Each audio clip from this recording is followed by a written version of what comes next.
Welcome back to the Stoop football fans. It's your boy Lolo back in the basement on another Friday night. Sorry that we weren't here last week, guys, but after 3 years, maybe it's time to take a night off every now and then. I gave the guys the option, and you know what? It was good for Director John to get a night off. Mark got to have dinner with some lady, hopefully his wife. But we'll see we'll talk to those guys in a little bit. But welcome back. It's another Friday night. We've got new league leaders. Finally, somebody could catch up to Arsenal. But we had midweek. We had a midweek match. We had Champions League. We have all sorts of action going on midweek. And then at 7:30 a.m., just 12 hours and 27 minutes from now, Arsenal look to take back the top of the table when they go up against Aston Villa. Unai Emery, good evening. So that should be a lot of fun. Leeds United play later on in the day. After that, Wolves are trucking along. We got so much good shit to talk about. But first and foremost, Director John, I know he's thirsty. So this is my second one. So cheers. Cheers. I couldn't wait for you, buddy. I don't have any beer down here. I was running late and I saw that I didn't have any beer, but I did find a bottle of mezcal. So just so you guys know, I'm having something. Oh, mezcal and Coca-Cola. No way. Watch, it'll end up being my favorite drink in the world by the end of the show. So big up to all the guys who are in the comment section already. We've got Jimmy Bremner's Ghost, of course. Pincushion, and I think Anders was first. It's not showing up, but I think he did it at like noon today.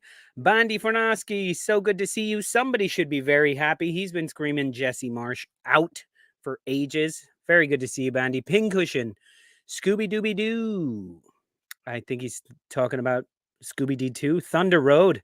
Looking at your thumbnail, Tom is the type who uses photos from 7 years ago. No, that's me scrounging through his Twitter feed and finding the only photo of Mr. Tom that was probably 7 or 8 years ago. And I found him. I found that photo. He doesn't even know about it. The rest of the body is the guy from Robin Hood. So, yeah. So now look at it even more. And there's Tom right there. He says, I think that one is about 3 years, you cheeky prick. Kicking off to a great start. Anders, very good to see you. I thought you were first today, Anders. I thought you were... No, then who was that? Maybe Scooby-Doo 2? No, I thought it was Anders. Anyway, Mr. POTUS 5000, Arsenal gonna bottle the league.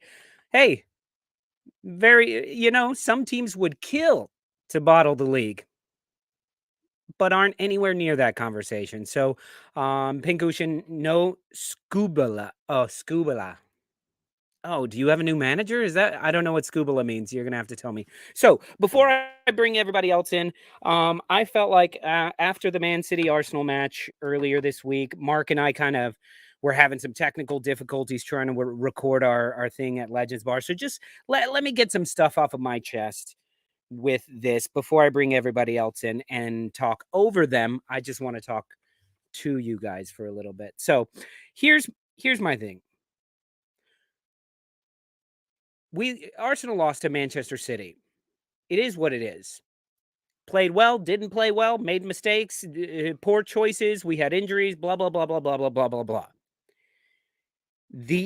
What's bothering me most about all this is it's the absolute mental nature of Arsenal fans. We get called Banter FC for a reason, and I thought maybe this season we can start to shed that a little bit. We're starting to shed a lot of the Arteta out, Arteta in battle that we're having, or we were having in the previous seasons. We were starting to come together. We got the Ashburton army going on, and it really felt like Arsenal fans were starting to come together and be cohesive. Then we drop a point here and there. We drop a point and you start to see it. Oh, that's it. We're done. We lose to Everton. That's it. We're bottled it. We blew it. Arteta out. Edu out. Everybody's got to go. January transfer window. Edu out. Edu out. And then we lose this match to Manchester City. which for all intents and purposes, I know you don't call a team that's been better than you for so long your bogey team, but they have been, look at the stats. That was their 12th win in a row against Arsenal at home. Or I don't know, home and away, some ridiculous stat like that. But yeah, they're one of our bogey teams. They always play us well. They play up to us. And now the Pep and Arteta thing, Pep, you gotta know Pep loves that match. He loves that match because he loves Mikel Arteta. He loves him as a person. He loves him as a friend. He respects him as a manager. So this was all. I'm not making excuses either. I'm just saying the guys that are throwing the toys out the pram, as they say in the UK, they're throwing such a hissy fit when I'm like, I hate to say it, but Gary Neville was fucking right. Like, it is too early to be calling that we're going to win the league. You should have pumped the brakes back then. If you thought we were going to win the league, you should still think we're going to win the league because we were bound to lose 2 matches and draw another match. And that's all that's happened. So I'm just saying, if that's the type of fan you want to be, then fuck off. Go support some other club. Not saying you have to be behind every single decision, but be behind your own decision. You made that decision that you believed in what Arteta was doing at some point in the season. He made you a believer. Losing to Everton, okay, that fucking sucks. But we saw everything around that match, and yeah, it fucking sucks. Drawing with Brentford, it sucks, and we got a clear statement that was an error, and then the dude who made the error fucking fired himself. So, and then losing to Manchester, all I'm saying is relax the fucking cocks, believe a little bit, and get behind your team. The same way we've been saying Arsenal has been brilliant this season because when they go down a goal, they pick each other up. We as a fan base pick them up, and we get right back at it. What do you think this is? Same fucking thing. Pick up your chin. For real. And John, I know you're probably making fun of me there, but that's the way that I feel about like a bunch of clowns, a bunch of crying ass clowns that sell shitty hamburgers. That's what I feel about them. Anyway, that's my little rant. Let me see what my co-host has to say about it. Mark, get in here, my pal. I gotta say, any of that makes sense? Say, oh no, it totally makes sense. It totally makes sense, and you know, to go through the season, absolutely delicious. To go through the season and expect this to not happen, to say that you guys were going to run the table, that you guys were going to be getting 100 points, that you were going to rival the Invincibles. While, hey, it's a lovely dream. It's a lovely dream, but you were foolish to think that the run was going to continue the entire season.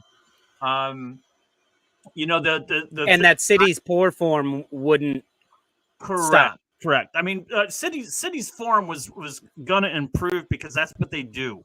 They're slow starters and they finish strong.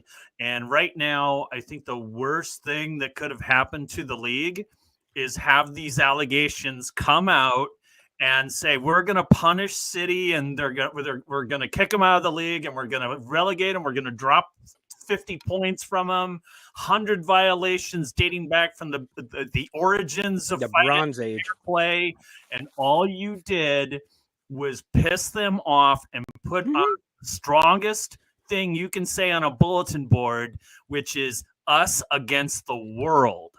Yeah. You know, as far as Arsenal is concerned, they'll refine form. The loss to City is not shocking. The draw to Brentford, despite any sort of VAR controversy, despite that, the draw to Brentford was not. Is it all that surprising? I don't think so, because Brentford's a strong squad. But to me, I thought the Brentford match, not the result, the Brentford match was the scariest thing out of those 3 things to happen. Yeah. Because we should have lost that match. Brentford were by far the better team. By far the better team. You know, the loss to Everton I don't know what to think of it because everyone talks about that new manager bounce and Everton is pretty tough at Goodson Park. The thing that I would say Look most at you knowing where Everton plays. the thing that was most I even forget. surprising to me, the thing that is most surprising to me about Arsenal is they were scoring at will. They were scoring 4 goals, 3 goals, 4 goals, 3 goals, 2 goals, 2-0. They were scoring multiple times a match, and ever since Newcastle, you guys have struggled to score, and I don't understand. I don't understand it. It doesn't make sense to me. Just to have it halt so quickly. I could understand it if it was like, oh, you put 3 against United and then only scored you, 1. But then you only score 1 against Newcastle. But then your next match, it would have made sense that you found your form before you completely lost it. Yeah. I didn't expect it's kind of like the stock market. The stock market goes up and down, and it does that candlestick thing. But Mark, I hate to interrupt you, but I feel like we're going to get into the football element of it later. My whole little rant there was not about the football. My whole rant is about it's about Arsenal fandom. fans. It's that, like, when I'm walking down the street and I'm wearing some Arsenal stuff, and somebody goes, "You an Arsenal fan?" I'm like, this kind of sucks because I don't know which Arsenal fan. My other jersey was in the wash. It's like, oh no, I actually work at a cannon factory, or something. No, but I'm like, oh, do they already have this misconception of who I am? Like, if you tell me you're a Chelsea fan, like, I know you're a bit of a cunt. Like, it is who you are. But I'm sure not all Chelsea fans. Yeah, there you go. Case in point, Najee is cool. But what I'm saying is, like, it's made me embarrassed. And I've been so proud of our fan base. And I honestly think part of the Arsenal success this season has been the fan base. We made the Emirates a fortress. And you know what? Even in that loss to City, even City fans were saying that place was brilliant. Up until the final whistle, that place was brilliant. So, well, I mean, I think as far as fans go, as far as like even fans that travel, I mean, obviously Leeds is number 1. You're hearing them out sing, out chant, out cheer at any stadium, the home team. But hearing I gotta say, in America, hearing marching on together, at you Old definitely Trafford. see, it like. Other stadiums, you definitely see and hear on the broadcast, you hear the Arsenal fans at their away games. I mean, they're boisterous, and I mean, I many times I've thought to myself, wow, it's almost as if this is Leeds away game. Mm-hmm. And that didn't happen. I mean, seriously, they called Highbury the library, and the Emirates, when the Emirates was new, was the new library. But yeah, it's funny. Sorry, I'm reading all these content.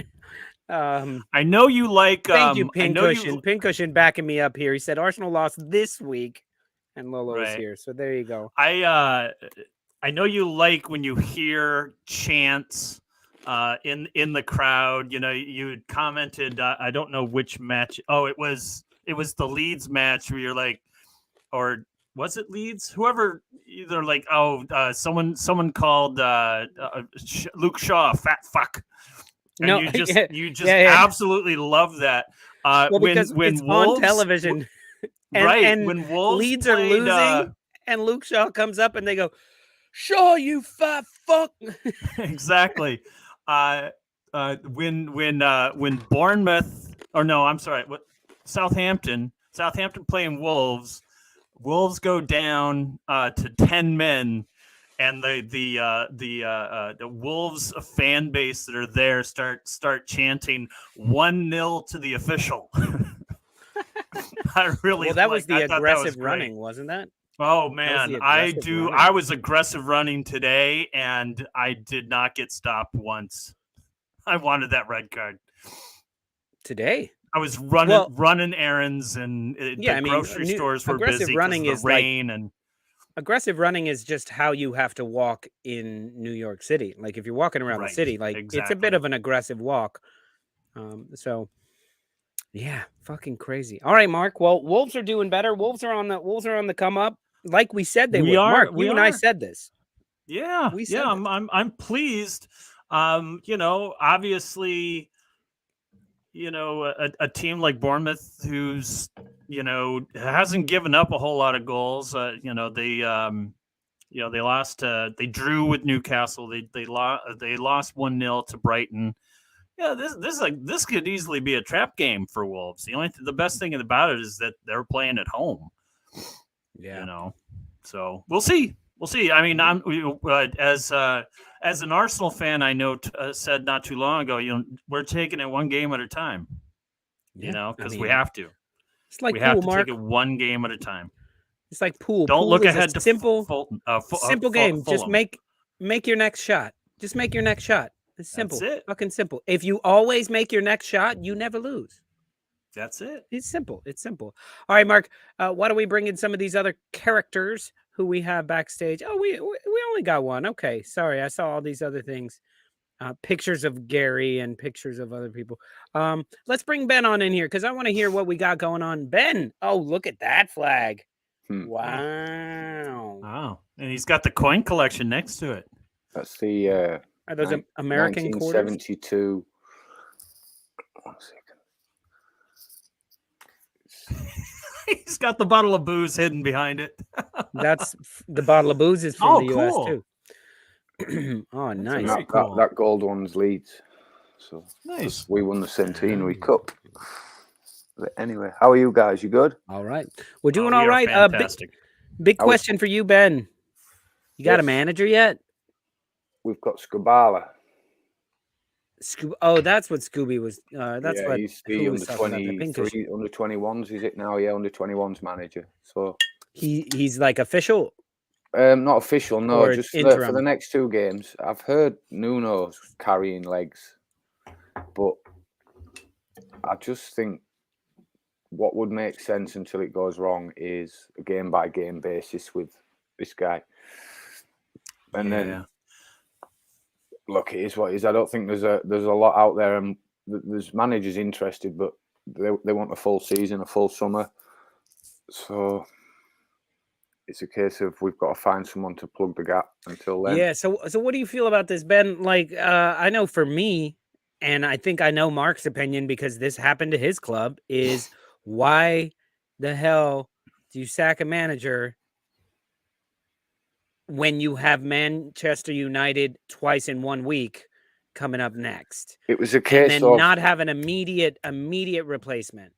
It's a case of Victor Orta was the last man standing, fighting his corner, and I think he outstayed his welcome 2 weeks longer than the rest of the board had planned. So basically, look, I think they had a plan, and then the plan hit a brick wall, as in the club wouldn't let the manager go. I think it was the Vallecano manager, I forget his name now, Iriola. I think that was their plan. And then just a load of other names have been thrown in the mix ever since. But we'll see what's what. I mean, I was impressed with, it wasn't a massive change in tactics against Scum, but we had more defensive balance. We seem to have got that right. And we had chances in both games, so we scored twice there. So if we can find the net a few times, then Leeds, I think we will be all right. The problem with Leeds United is not chances. You guys look the better team for most of your matches. Well, they asked Verba. You just can't. They asked Verba what the difference is between Skubala coming in and Jesse Marsh, and he says, well, he's installed calm. He says everything was hectic, and the more pressure that was on Marsh, the more hectic around the club it became. So he says he's installed a calmness, and maybe that's what it needed. I mean, we play at 100 miles an hour, and it just needs a calm head on the ball every now and again. So that harks to maybe Jesse Marsh was in over his head. Do you think that's the case? Look, I think the guy had all the best intentions and ideas for the club in the world. Like he wanted to succeed, but I just feel it's the wrong system for the wrong league. Unless you've got the top players to play it. It was a bit similar to Bielsa. The system works if you've got the better players. Man marking, simple. If you're better than the man you're marking, then it's an easy game. But if he's better than you, it's not going to work. That's why we were so good in the Championship and it fell apart in the Premier League. So, and I just feel that them tactics work right for this league. And I prayed to God that he went to Southampton because I felt that was a guaranteed relegation move from them. Yeah, I for one, I think like many people, I questioned the timing. The timing didn't make any sense to do it. There was a 3-week break of Cup. Well, there was a 3-week break. They backed him in the transfer market, and then you head into the transfer window, and you're buying players with him in mind, and then a match or two later, you're giving up on him. But we say they bought him with him in mind. Maybe they bought him with a system in mind or a sure, yeah. Because at the end of the day, players are bought. I agree with all those things, but if Marsh is guilty of not having a system or a plan, then Leeds United front office is guilty of the same thing. They didn't have a plan, or so it seems. They fired Marsh. They didn't have a replacement. They're doing it after a significant break before Boxing Day. They did it after they spent a bunch of money on players that you don't know are going to fit into any new system. And this one's a bit of a stretch. Y'all probably aren't going to agree with me here, but I'm okay with that. By letting Marsh go so close to the bottom three, you're letting him off the hook. He's not responsible for what happens to Leeds this season. Whoever takes over, whether it be... I don't think you want anyone responsible for taking you down, do you? I mean, it's a gamble. It's a gamble you take either way. Sacking a manager. Sure. It's either going to work or it isn't.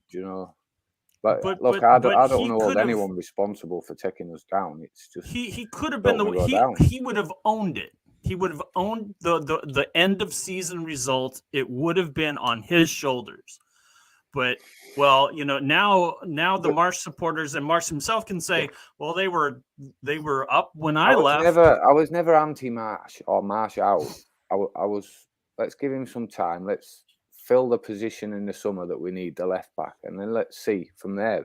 Hopefully, we was in mind that we stay up, but inevitably, this is football, and when it comes to managers and results, the results didn't back up what he was saying every week, and inevitably, you've got to go. He's the man that takes the can, whether you agree with it or not. It's the same at any club. Some managers get a little bit more time than others, but. Right, and it seems like there was a lot of pressure though from the fans, and it seems like this season that there's less patience than there has been maybe in the past for teams that aren't named Chelsea. The money's massive. The money difference is that big. You've got to do everything. Look at that guy. Well, here's I feel like you guys had what was just so weird to me was like, why sack Jesse Marsh right before you have to play Manchester United twice? A good Manchester United team, a Manchester United team that's on good form. When you just got him Weston McKennie. Weston McKennie had come on for 20 minutes in the previous match. And you've got Weston McKennie, Tyler Adams, Brendan Aronson, these Americans that he can work with and do something. To me, those are free hits. Right, I hate to say it, but Man United, you say those the free matches hits, were free hits in the same week. They are free hits, but you've got to look at it as the free hits for a new guy. When you look at the ball, you don't have a new guy. No, but even whoever takes charge. So if you're going to drop him before that, right. It's like this is my point. This is my point, right? You're the ball you're the chairman or whoever you are on the board that makes that decision. You're looking at the last 2 games. You just got beat by Forest. What chance have you got against Man United in my eyes? I might as well take a gamble with the under-23s manager. If you're going to resign to being beat, it's a free hit, so to speak. Then that's the mindset that they took. Then do it. Maybe the guy who's been doing. Maybe they thought that the first fixture was going to be a vacant, and they got the guy in for the second fixture. That backfired massively. To me, it's like just let Jesse Marsch lose twice to Manchester United, and maybe he pulls something out. You know what? Not backing the board in this. You don't hear me talk about this. Or Mark. So let's bring in another Leeds United voice in here, and let's bring in Mr. Tom. Everybody, what up, Tom? Brilliant. What's going on? Brilliant. Look at that. Hello, all right, everyone. we'll deal with the cup in a Who's little the bit. full Tom. Nelson?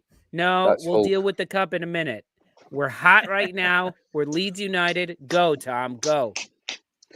Tell you what winds me up about Leeds United. Not picking individuals, the collective, right? They've all let each other down in various ways, because you look at the table, Leeds United have scored more goals than pretty much anyone else in the bottom half. Someone's going to turn around and go, Leicester have outscored us or whatever. Fine. Point is, score a lot of goals for a team that haven't got a lot of points. Reality is, though, whenever we do have a game where the defence does what it's supposed to and keeps a clean sheet, we don't fucking score. That's a problem. Yep. We sit there and go, why aren't we doing this? Why aren't we doing that? And then we go to Newcastle, keep clean sheet. Didn't score, though. I actually tell a lie. Our only clean sheet in the game that we've won's been against Chelsea. And we've played Accrington, Stanley and Cardiff twice. You scored like 80 goals against Cardiff, though. But that tells me that the balance is wrong then. No, that tells me that you guys would absolutely kill it in the championship. Your balance is wrong. You're either too attacking or too defensive. But we've had chances, Tom. We have. So I really sit here tonight and feel we let Man United off the hook twice. Absolutely, you did. Shall I tell you what upset me about the Man United game? Sorry, Lolo, got to get this out. It's been on my mind for about 6 to 7 days, probably 6 because it was played on Sunday. Actually, it'd be 5, wouldn't it? Anyway, point is, thing that upset me about that game, we dominate, maybe not in possession, but in actual territory and actually making things happen. We dominated that game till the 81st minute, and then we collapsed. And what upset me about it was, as soon as it went 1-0, we're all sitting here going, fuck, that's it. But the players shouldn't be sitting there going, fuck, that's it. What the players did, they fucking packed up and went home. Man United scored 4 fucking times in that final 10 minutes. Yeah, 2 of them were chalked off for offside. They didn't know it was fucking offside when they were trying to defend it, did they? It was disgusting. Yeah, they went on before us. They did. And I was already in my ass. So that should tell you how fucking quick they went home. Absolutely. That, yeah. So let me ask you guys, you two Leeds United fans. I've been watching the Wrexham show. I don't know if you guys have watched any of that, but it's interesting, and there's so much that I learned from you guys with Leeds United. So much shit that I wouldn't have known because, as you all know, with us Americans, we're not brought up understanding the tiers of the football league and all that shit. But Mark and I learned a shit ton over the past couple of years because of Leeds United and you guys explaining that. So watching this documentary about them trying to get Wrexham up from the National League into League Two, it's really, really interesting. And then they went and they got a manager who had actually gotten back-to-back promotions for his club. I forget his name right now. Anyway, they were like, who should we get? And you know, the superstars, Rob McElhenney and Deadpool are all like, well, who should we get? Who do we want? Who's the guy that we want? And they're like, we want this guy. And like the football people are like, we want this guy, but he'll never. Why would he drop down to the National League? We called him and he said, fuck no. And then Rob McElhenney's like, will he get us promoted? And they're like, yeah, probably. He's like, give me his phone number, set up a call. And he calls him, and like they don't put it on camera because he doesn't want to be on camera for that call. And they throw money at him and they get him. So if you guys had that right now, who's that manager that you're telling the San Francisco 49ers to get on the phone and just go get him? Just go get him. Get him. Give him what he wants and get him. What's the manager you're getting right now? I've got a name in my head. No one's going to agree with me. Marcel, is it Hooter. Well, no, I want his understudy from River Plate. Marcelo, is it Gallardo? Yeah, I want him. The one who managed Barcelona? Yeah, I'll tell you now. Gerard Martino? Is that his name? No, I'll tell you his name 1 second. He's just left River Plate, I think. Bandy is offering up, but Diego Marcelo Gallardo. He was an understudy Bielsa at River Plate. He's done really well, but yeah, he plays very similar football, but not man to man. It's what we want anyway.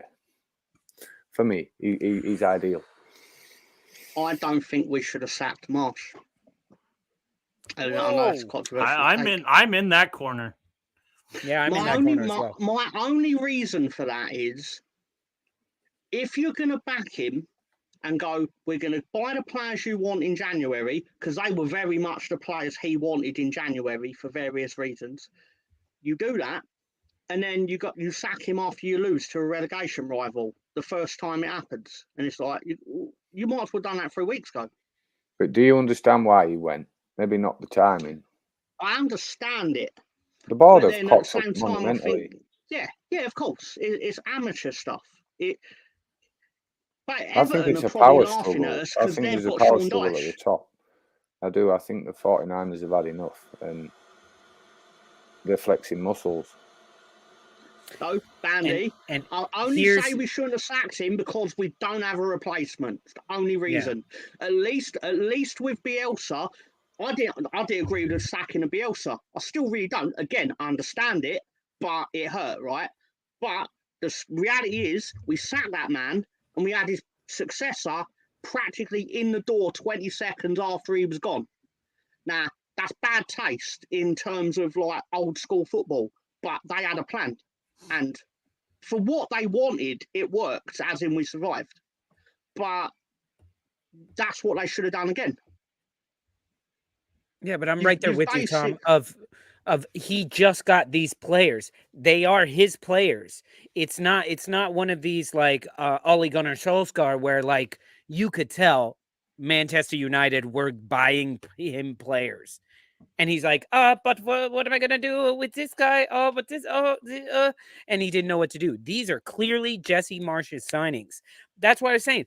Give him a couple matches. After seeing you guys play, Weston McKennie play a full match against Manchester United, yes, you guys drew that match, but him and Tyler Adams, they get it. And it looked like old school Leeds ball of digging in tackles, knocking people over, fighting for the ball.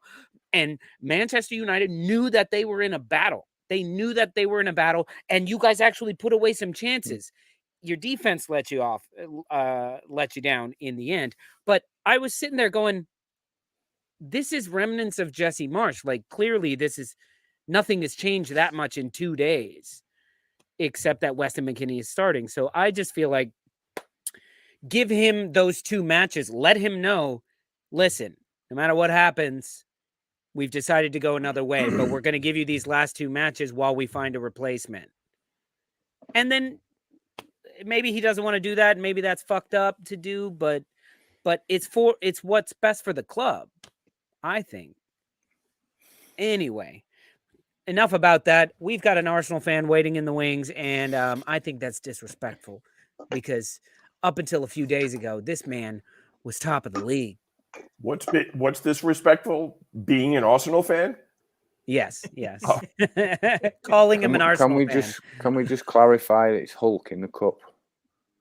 That Hollywood? Hollywood. That's Hollywood. Yeah, Hollywood Hulk Hogan. That is the villainous Hulk Hogan. Yeah, when all of a sudden he had black hair, and you're like, where did that come from? And you're like, oh, clearly he's been all dying of a it sudden this he had whole hair, fucking and you're time. like, where the fuck did that come from? More. I actually thought he dyed it black. I thought it was the opposite of what you're saying. I thought No, he actually it dyed the wasn't. beard It black. wasn't. It was a do rag, wasn't it?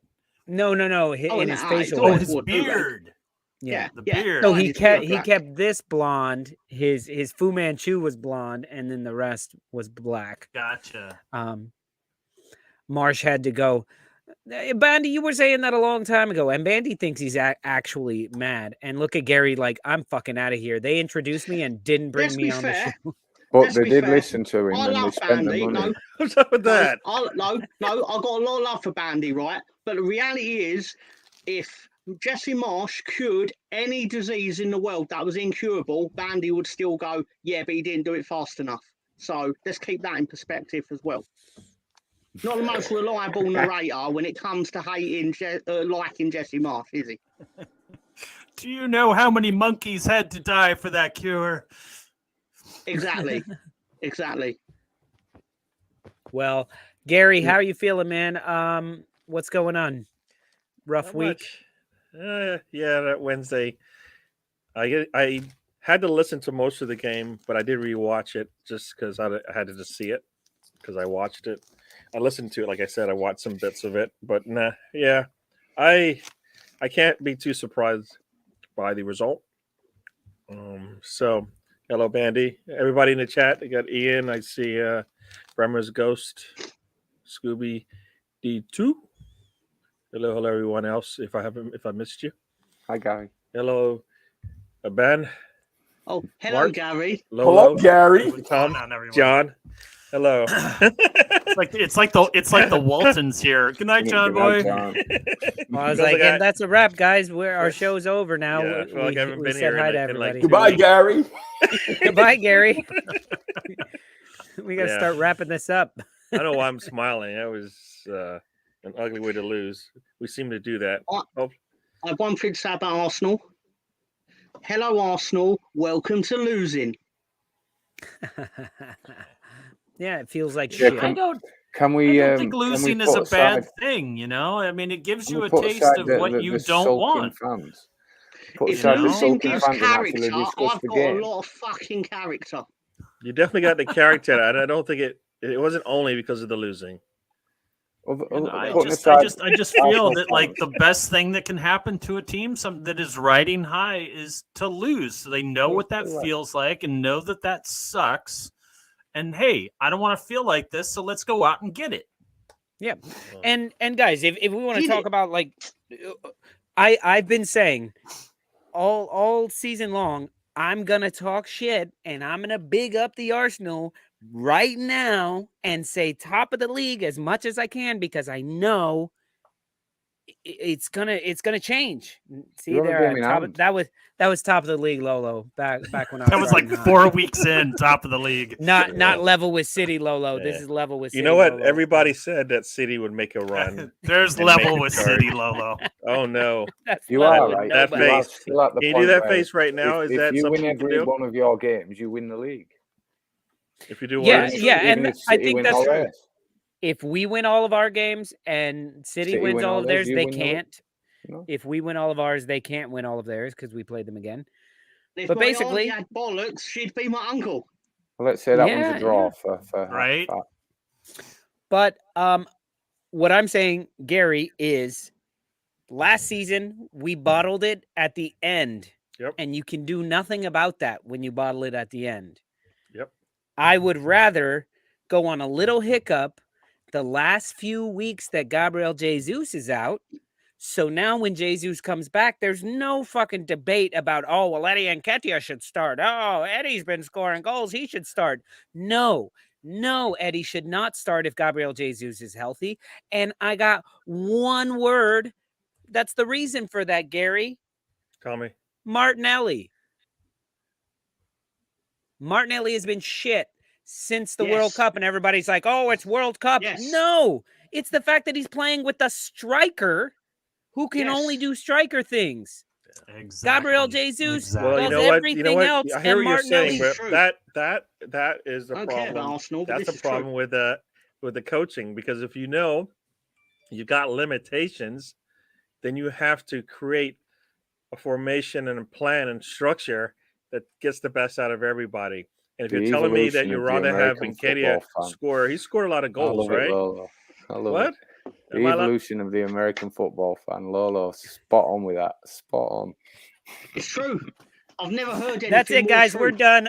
Tom and Ben have both they're in the back. Just what are those Muppets called that are up there talking in the opera? They're just Stadler and Waldorf. Stadler, Waldorf. Martinelli They're goes just to bed at quietly night. saying that I know what I'm talking about. That's it. That's a wrap. Close the show. Like there's nothing else to be here for. Even a And broken Gary doesn't clock is agree. right twice. What you No, expect? Gary, Goes to continue. bed. Continue. Gary's Nobody one of them wants. fans Nobody who had a wants to rant hear about. me. Nobody wants to hear me. I'm just white noise, I think. No, do it. Do No, it. Do tell it, us, Gary. Then I'll Sorry. defend Eddie. Go on. You defend Eddie. You can't defend Eddie. Yeah, He is I'm what he gonna is. defend Eddie. He's a Don't limited. worry, to He's defend a him. limited number 9. He can Leeds be in a legend. box, and that's it. Right now, that's all he offers us right now. A man in the box. If we get the So- ball to him, he So can probably cross do him the something with ball. it. What? Cross the ball in. You've got Give wingers. ball- give ball But to that him. It's hard. changes It's our hard. entire It's hard. style. It's hard So to you've got cross to play to your sometimes strengths. when you're double teamed and triple teamed. Like you've got We to have And a the did reason that why plan B. that twice. happens is You've got to have a plan B. You can't because expect players Ben, to be the we same. whipped in 2 beautiful balls into the box, and Yeah. Eddie hit one off his shoulder and the other, I don't know what part of his head he Well, hit. he it. couldn't. Haaland No. doesn't get There on was the the end of one them where he all. almost had that toe tapper. You're not going to get on the end of them all. But No, look. not having this racism I see what against you're Eddie. saying. Not I having agree with what you're saying, Lolo. Right? But Racism because against one you minute have you're no telling us Jesus, to cross it, and then when we cross it, you tell us, you know what? you have to change your approach plan. If you've got a player like Jesus out and he's pivotal to that style of play, or for Martinelli to have his space, and he's taken away, then you have to play to Nketiah's strengths. Well, that's what I just said, but you guys were ignoring me. You that's ignored me what when I we've been just said doing. that. And then But you that's just say what the we've been same doing, thing. Ben. What is going on Ben, here? I shouldn't say That's a what word. that's what we've Can been you doing, hear me? though. Can anybody hear me? We Am I can by hear myself? you. We can hear you. can You hear need to you. do it I better. think then, it goes a don't you? little deeper. No, we can and do I- it. It's just that changes so much of what Look, what I was think making us you- good. I think you lost the other night because I think you lack belief. This is Gary right now. I know. I'm just like nobody's To be listening honest. to me. Nobody cares. Wow, what I he's have to got- say. You started out all right the other night, and then they scored, and then you got your penalty, and then you came back for a bit. The second half, there was nothing from Arsenal. It's like, But you and know City what? didn't City was flourish. playing with us like they always do because They were in second gear. as soon as they made their sub and they said, you know what, we're just going to go play in a standard style and form and everything like that. Boom, game was over.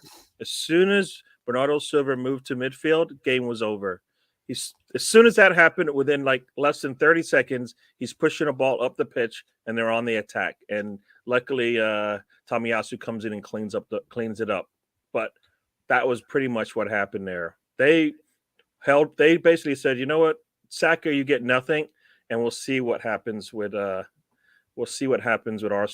And we weren't able to take advantage of it. The man was beating us up the entire game, and played his strengths. No. No, you gave keep going, him Gary. the No. game. though. No, Gary, I think you were hitting the nail I think Silva, straight on the head. we needed They to shut take down Saka, and we could do nothing Yep. all season. Why have we been able to get past that?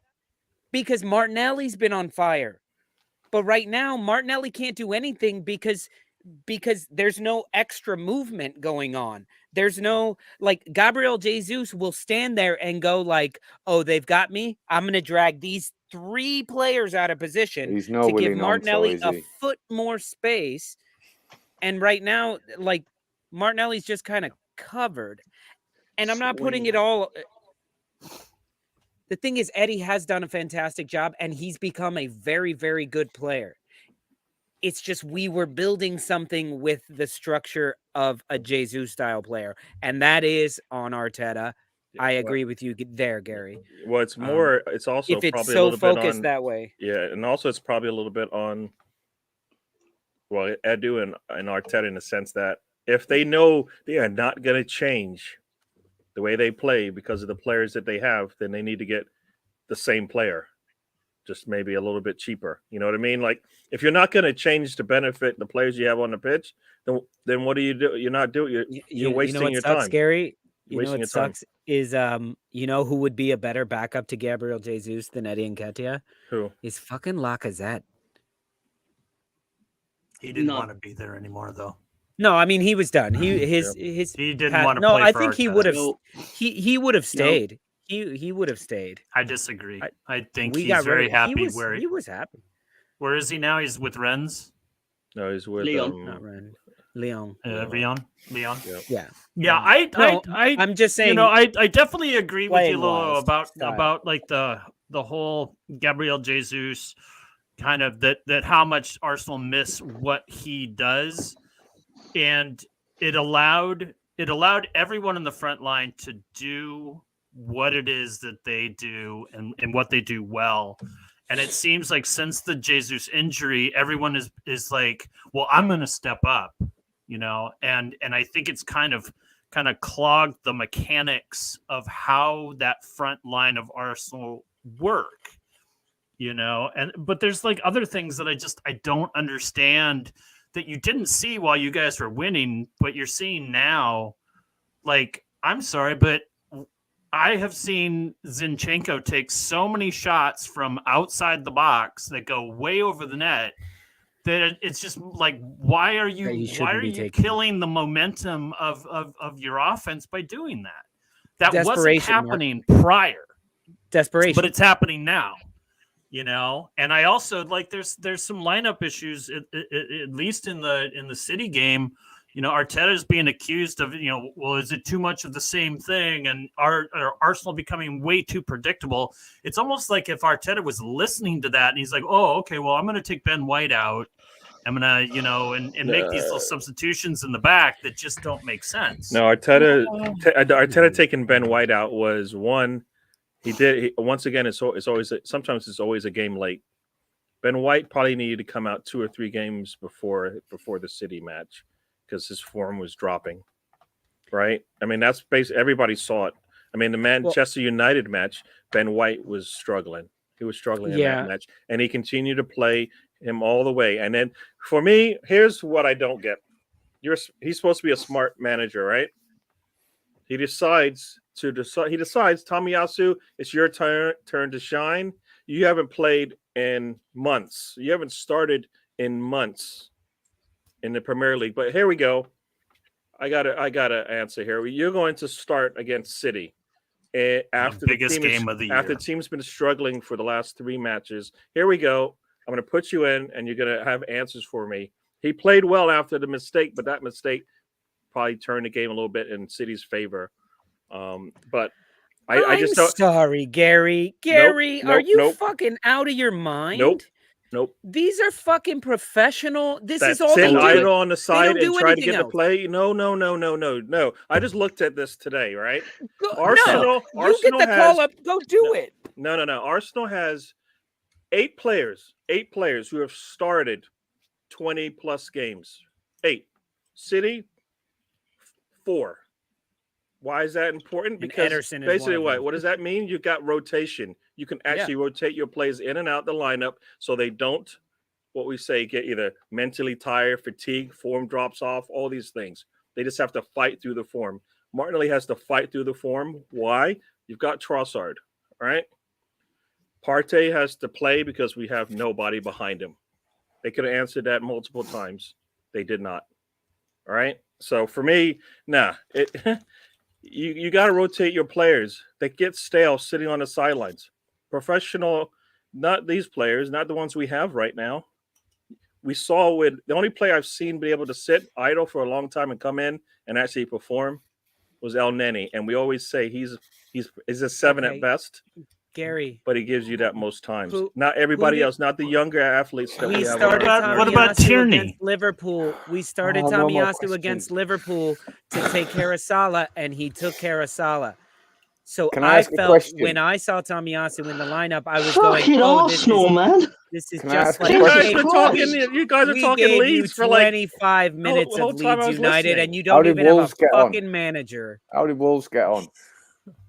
I gave Mark 2 minutes of Which is Wolves, and 3 that's more way minutes more. than I That's normally get. 3,000% more than normal. So you guys deal with a little bit of fucking Arsenal top. Yeah. No, I know Top. for a fact he's going to talk about Arsenal for 2 hours tomorrow, another 2 hours on Monday. That's a different show. I know it's nothing to do with this It's a show. completely Well, different you're I know. doing I show. know what the are you same talking shit. about. Gary, where are you going to be? Tomorrow, check us out. It's actually going to be 11 because we're going an hour earlier for you guys. But tomorrow at 11, check us out on the road trip. But on Monday 7:30, which that's 12:30 a.m. for you guys across the pond, we'll be on. So check us out. I think Mr. Tom will be on tomorrow morning or tomorrow afternoon. So And there you go. Mr. Tom, where are you going to be? I'll probably be on the road trip. But tomorrow night, I will be on my own podcast that I created like a god. No, I'm joking. I'm joking. I'm not. Right, that was a bit much. But for anyone who basically enjoys the graps and meaty men slapping meat and pretending to batter each other, not always pretending, you can join me over on my channel, the Full Nelson 2 O's. Yeah, you get the pun? See Nelson doing the full Nelson on Nelson. For the people that are blind, I thought I'd describe to them what the logo was and why it was clever. No, sorry. I didn't invent it. One wish I Tony's was mates deaf. did, but yeah. But so you carry on listening to me, you soon will be. Yeah, so basically tomorrow night we're doing a watch along of one of the live Premier, I forget what they call them, Premier Live events or whatever it is. Used to be on pay-per-view, but now you just have to get Peacock for, what's it, $5? Your a month, promo whatever for it is longer than the show. Yeah, and it feels longer. No, All right, cool. so yeah, please join me tomorrow night. I mean, if you don't like wrestling, don't waste your time. But if you want to support us, feel free to waste your time. And just so you guys have it, I'm putting the Full Nelson link right there for you in the comments section. Go ahead and check that out if you're into wrestling or They're also on wrestling. Twitter. Generous of you. And it's also on Twitter. And I will also be putting the trip. Well, I don't know if that's the trip. The trip is your channel is Yeah. DWTT, right? That's correct. So if you want the link to Gary's channel, there's a link right there. Why don't you guys hit that? Go over, hit the subscribe button. Even if you're not gonna watch, you're not gonna watch. Just And if- fucking I hit know the people want to subscribe watch button. us. Come on, Don't, stop do that. it now. Don't do it if you're not I know going what to is watch. Don't waste my time. Gary, Don't waste Gary, my time. Gary. Don't do it if you go watch. If nobody wants Like- to do that, like you can hack into 12 my people CCTV actually and watch watch my me if you channel, want. having 3,000 subscribers. So it doesn't matter. I hear ya. Just go click it. Click the buttons. We need you to click the buttons. Actually, with our channel, every day, if you could unsubscribe and resubscribe, that would actually help out with the algorithm. This fucking YouTube algorithm is atrocious. Anyway, best of luck with that. I'm gonna need to watch some wrestling with you one day, Mr. Tom, and do a live. We'll do that. I used to watch I was a wrestling when I was growing surprisingly up. competent host, all right? All right. Surprisingly. Yeah. Who makes is it? sense. Because You you seem like you would be a good like pub trivia guy in a pub as well. Like I could see that. Oh, the guy's wrestling knowledge is... Like the host. Ben tested me in person. Yeah, I tested him for my girlfriend. I says, watch this. I was talking to him on WhatsApp and I says, watch this, babe. I just asked him some random wrestling questions and he got them all right. And then I showed her on Google that it was right. And I said, I told you. And then I explained to him why I just randomly asked him wrestling questions. Well, I mean, back when we used to do trivia, I would try to like stump him somehow. And it was like, okay, what angle Yeah. could I find? I mean, I even went as far as did a category on like fictional animated wrestling characters, and he just destroyed that as well. Yeah. Tried my Yeah, I best. remember getting weird ones there. All right, guys. Well, Thank you. For that. should we do the? I feel like we've Yeah. we've gone this way. Let's do our halftime routine here. We're gonna do the bio break just a little bit early, and then we will be back with betting in the dark with Mr. Tom. And Mr. Tom got some good or bad bets for you. I That's might up be a to you couple of and your minutes. wallet. 'Cause They're terrible. Don't do it. Don't do it. And so I don't know, John, did I tell you which video we're doing? You know which video we're doing. So this is the bio break, and enjoy a new segment of our show that is called Marks in the Crapper. Hey, yo, what's going on? It's Funny Mark here with a little segment we're going to call In the Crapper. This is where we're going to talk relegation battle. Teams that are facing that dreaded drop, the shit of the Premier League. Teams that are playing like absolute shit, and when you play like shit, you end up in the crapper.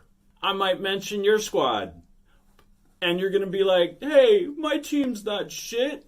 I'm not saying your team is shit. I'm saying your team plays like shit.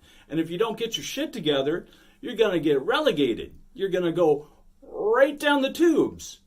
So, with that said, let's grab yourself a coffee and a cigarette, and let's get things moving. All right, coming in at 20th place, we got the bottom of the toilet bowl.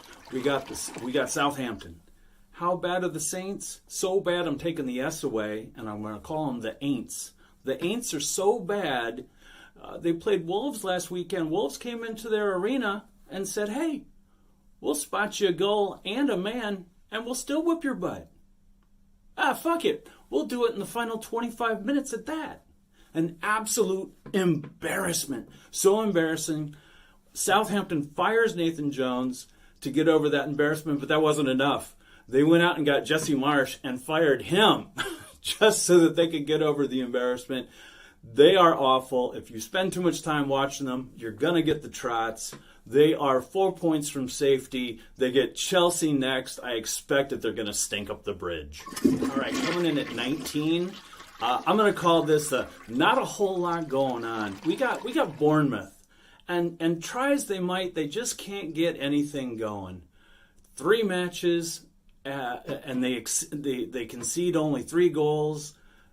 So they got the defense, but they don't have the offense. They can't score goals. So, the 3 matches, they got 2 points. I don't know what they're doing. I don't think they know what they're doing.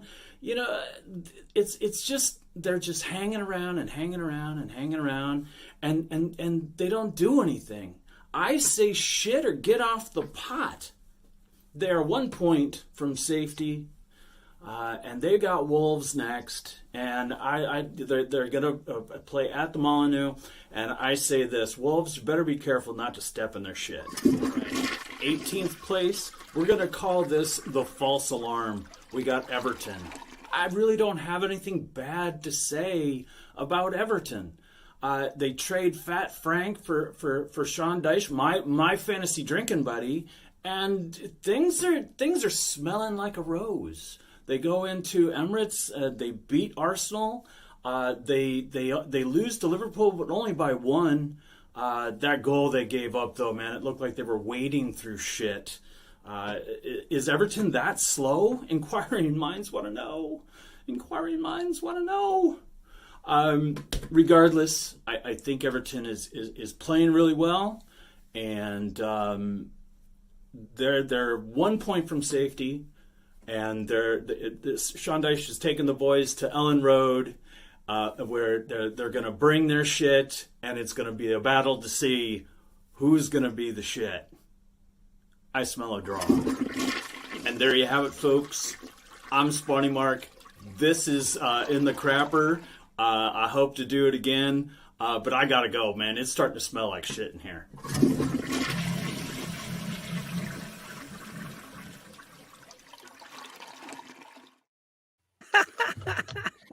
I'm still. You should have closed the door because I can still smell it. There's a lot of crap. Oh, dear, he's got some Febreze going. I'm just woo. And you lied. You said Everton beat us at our place. They did not beat us at our place. No, they didn't. Well, I'll bring it up with the research crew. I also wanted them to clean the tub for me, but they couldn't manage to do that. So Okay. Hopefully that's the first and last time we see that segment. All right. No way, man. Oh, Every week okay, from now Gary. on. That's now the pee break. But I expect you Wow, all to thanks, submit Gary. your videos. really It glad smelled, you man. enjoyed that. It I'm smelled. glad you enjoyed that. I put a little effort, little time into that, but hey, I'll Dude, come you up with spent something half else. your time on that seat. Come on, stop it. That didn't take much work at all. That did not take much work. I know it didn't.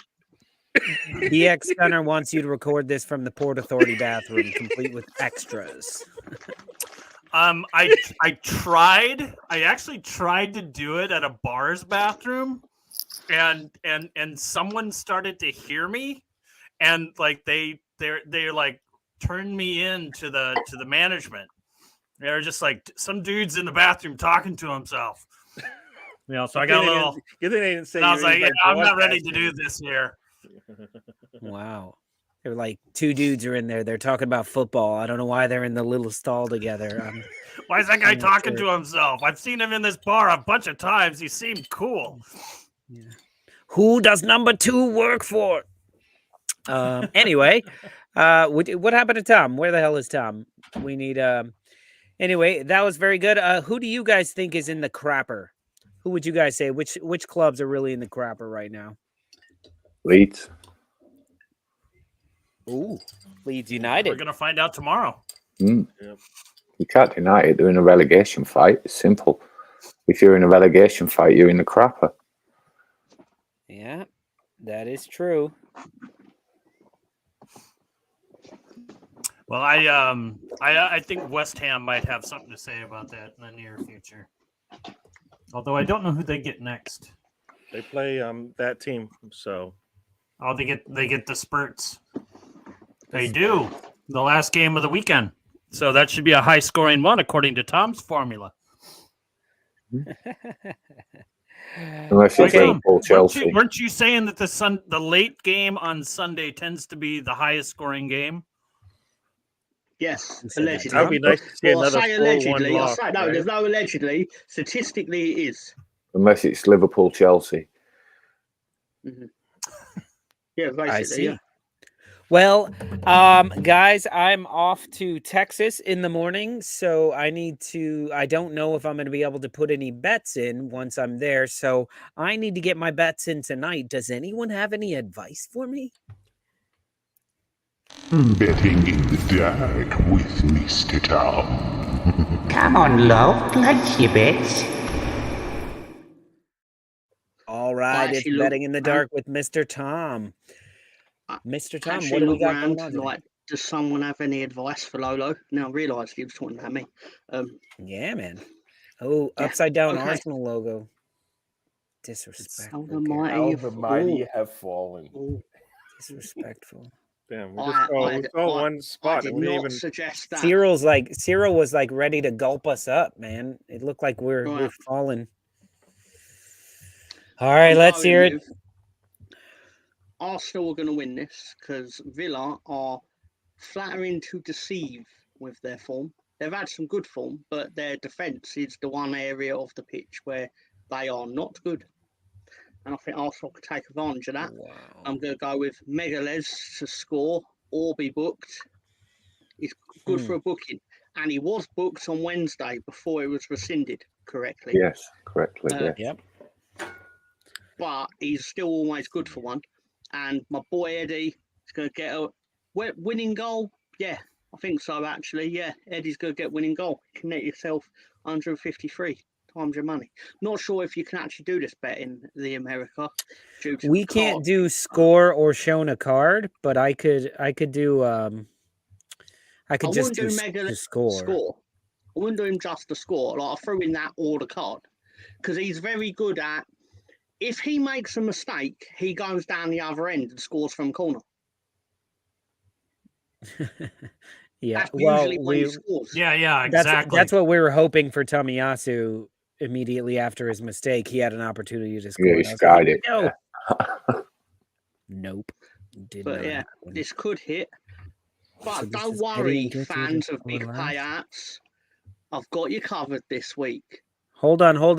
Don't move on. Let me put this one in here and see what we can get over here in the States. So wait. So if I just did Mega Legs to score, Mega I might Legs. as well put him as the first goal scorer. If you did him first and Eddie last, you'd probably get significantly more than 153. Yeah, for sure. Scorer. You're probably looking at Didn't have to be 400. first because Villa could score first. Exactly. But yeah, this one for a $1 bet. But I never do $1. I usually do $1.27. So $1.27 would get you $953. It's a good win if you can get it. All right. Let's do it, Tom. Who's at home? All right. Villa? Villa, yeah. Before we do this, BX made a comment about Tiger Woods and tampons, but the problem is I read it in Jerry Seinfeld's voice. So what's the deal? What is the deal with... What's the deal with don't know. Tiger Woods passing tampons around? Anyway, yeah, apparently that was a thing. What would we give on? Were they used? All right. What else do we got? Give Use me a minute, tampons around? Jimmy, and I will work that out for you. Right, going with something ultra specific here. We're going Desmond down at St James's Park. They call it that again now. Anyway, Salah score first, Gakpo to score last. Big money. The only reason I go with Gakpo is because he broke his scoring duck this week, Yeah. and it's usually like a tidal wave. Like once the dam bursts, they don't stop scoring, like Mr. Rashford, for example. That's nice. I like that bet because it's a score I've gone with on my Super Six, and it's quite a popular score with this fixture. Yeah, but you know what you're doing here, Tom, is you're saying the they're gonna go 1-0 exact up, way 2-1 this beyond. match is going to go. Yeah. Like Liverpool's going to go up 1 and then down 2. Or down And one. then they'll throw it away. So Yeah. no, down 2 because Gakpo has to be or down 1. Yeah, sorry. Yeah. They're gonna give 2 goals. Yeah. This one for me is another like $733. Makes sense. I'm gonna trust it. Let's do it. No, when I put the 27, it goes back up to 930. All right, Tom. We're good. Let's go. I'm taking it Okay. to London if this hits. Before we go to the last one, I just want to say it's a good thing that Mark has preceded this pick with his little stat about Sundays at 4 p.m. English time. Here we So, go. Director John, my 4-3 special of the week, due to the fact that this fixture has finished this way. But again, Kane first, Kane last. I just have a hard time thinking West Ham's going to score 3. It's Spurs. They've scored Yeah. 3 there with worse West Ham teams. Yeah, I know. And They this is scored tough 3 too there because 2 years ago.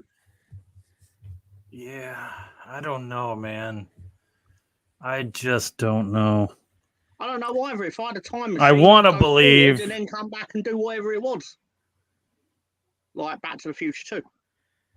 I believe they use FanDuel. Do you guys? That on is there. Yeah, Yeah, that's Yeah. what we use. But if I was to do an alternative, I would do Spurs to win 3-2. But I'd already started typing this out. But I'd do Spurs 3-2. Same thing. Kane first, Jesus, last. yeah. This one's a crazy one. This one is like $2,000 for a $1 bet. But you're betting on Spurs to win for this $2,000. Could you do it? Yeah, because I never win, so this is great for me. I never win, so they'll lose. If you could pay $1 every week for Spurs to lose, I usually do. I yeah, usually it's do. worth it. Like if I'm gonna have bad luck anyway, I might as well focus it. Yeah. Channel it. Scooby, I actually channel it. contractually obligated myself to not put a Leeds bet in because then if I pick Leeds to win and we lose, I blame myself for it. And I don't Yeah, want to blame myself for it. I want to blame Jesse Marsh for it. No, not really. If I bet on Arsenal, it's usually weird bets. I don't ever just bet like we're gonna win this. I can quite believe if you just put a pound on Leeds to win, you will get good enough odds. You will get Leaving big out odds, eventually. but you basically, if you put a pound on Leeds to win, you'll end up receiving nothing because we've been shit. We've not been shit. We're shit at winning. What was the one that Jimmy said? If there was a trophy for dominating a game and not winning it, we'd have won the treble.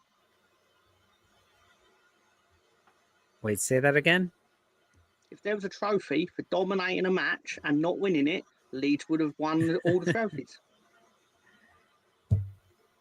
Yeah. Wasn't I saying that earlier? Basically, that you guys have been absolutely fine with chances. You guys are creating so many chances. You can't put anything away, and then you give up stupid goals all the time. You'll be like, good defense, good defense, good defense. What the fuck was that? We're the best in the league at doing everything except the things you actually need to win football matches and get the points. And we're the best club to play if you're on a barren run or you haven't scored for 30 games or... Oh my God, Ben, that's really interesting because I was reading about this online.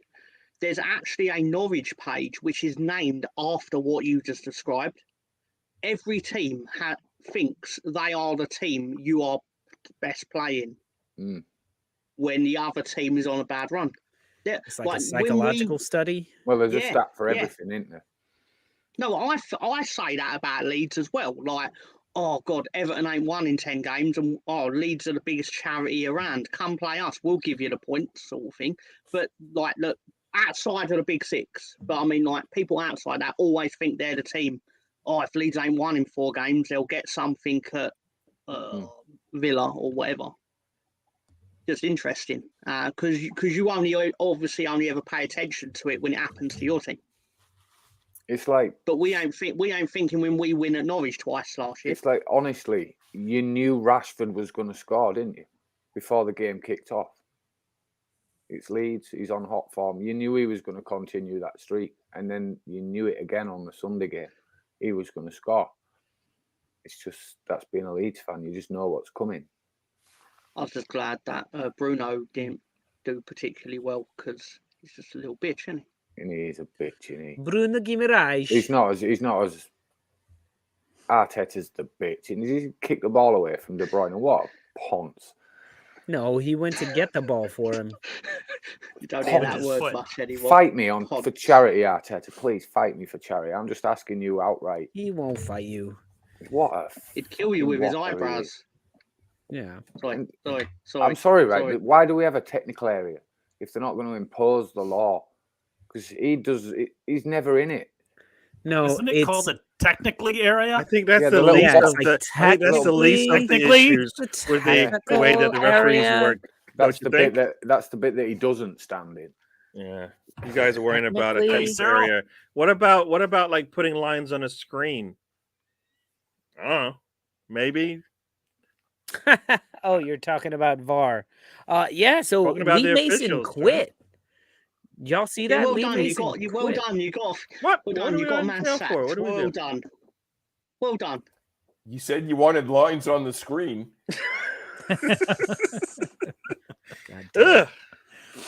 Gary, you're clearly offsides. No, but what do you guys think about that? Lee Mason actually quit. Him onside, to be fair. There's a lot more. They need to clean house. You think he actually quit, or he was? Oh, there's no way he quit. I think it was a kind of a mutual thing. I'm sure.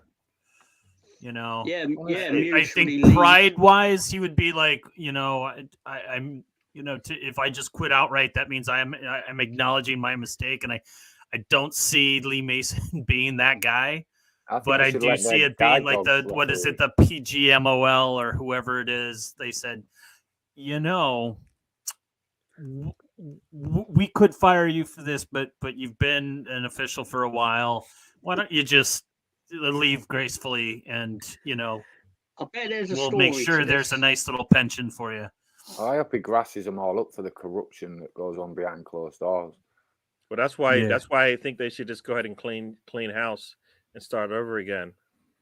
I mean, somebody, one of the guys in the chat that I was in, I think it was Sam, basically said, why don't they just create a new officials association and let anybody in the world come in and let some of the best officials come in and actually work the games, and that way you've got foreign players. Why not have foreign refs from all over? Yeah. Get the best refs in to the best league. Send say, all these fuck idiots somewhere else. Let's why not just get like children to do it? I thought you were going to say robots. Let's do robots. No, like if you can't get the best, then at least go for the worst. Like just don't give us in between where we have some confidence in them and then we're let down. At least we know, like, oh, be careful, this ref, he always calls you offside, but it's because he can't catch up with us because he's tiny. He's a child. He can't. You should just let them ref it themselves like you did when you were kids. If it's a foul, it was a foul, wasn't it? You all knew it was a honor foul. System. So, yeah, honor system. That ball did not cross that line to go in the goal. I'm very sorry, it did not. It was in. But it hit the net. No, it did not. It did not cross the line. I was very sorry. The only reason they roll around, right? The only reason they roll around like they've been shot and play act is because they've got an audience in a referee. You take the referee away, then you're going to take all this prima donna shit out of football. He's just going to look at each other and go, get up. Yeah. Ref yourself. That's what I say. Yeah. Who needs a man in the middle? I bet you got death threats.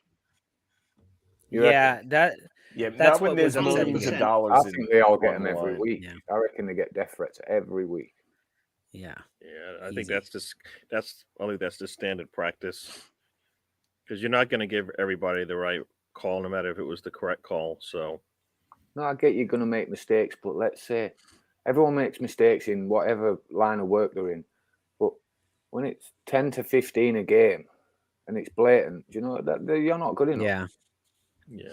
As I said before, whenever they put in these video review rules, essentially all they've done is they made the officials lazier, because they don't just make the call anymore. If you think a man's offside, call him offsides. If you don't think a man's offside, then you don't call it. And then if they score and they correct it, it's a correctable mistake. But no, if you're always second guessing yourself, like, should I make this call? Oh no, I don't have to, because VAR will correct me. Then what the world no, it's supposed to correct mistakes. It's not supposed to, I'm going to err on the side of, I'll let the video guy do it. And that guy doesn't want to do it either. So that just call the game. Lines, Gary. Just call. This just is call. what I don't get. It's what I don't get about the whole thing. Sorry you're up, but I've got to say this. People like, he forgot to draw the lines. Stevie Wonder could see their two Brentford players offside from the side angle. Why did it need the lines? It doesn't need the lines. You could just go, bang, he's offside, no goal. What were they watching?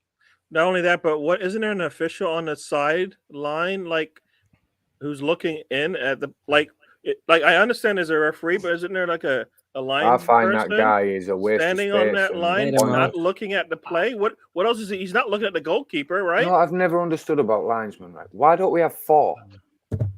Yeah, why not have more? Why not have more? Guess when he can't see up the other end of the pitch, and the other guy's too far over. And he's supposed to call it out He's supposed to call it out. How do you call it out? And you can't. You got to look through like 10 players. Right. Well, I think what happens is that they when they zoom in, they zoom in so closely that they just see the badge and they go, "Oh, Arsenal, fuck them. We're gonna just not call that. We're not gonna call that." Gary, I think you're onto something where these referees are losing what is a very important aspect of being a good referee, which is your intuition and your being like making the call, having to make the call on the field in the moment to stop a play if there's a foul, to do this, to make those are all very decisive decisions. To raise the flag, it's a decisive thing that has to happen. And right now they're going, they'll check it. If they score, they'll check it.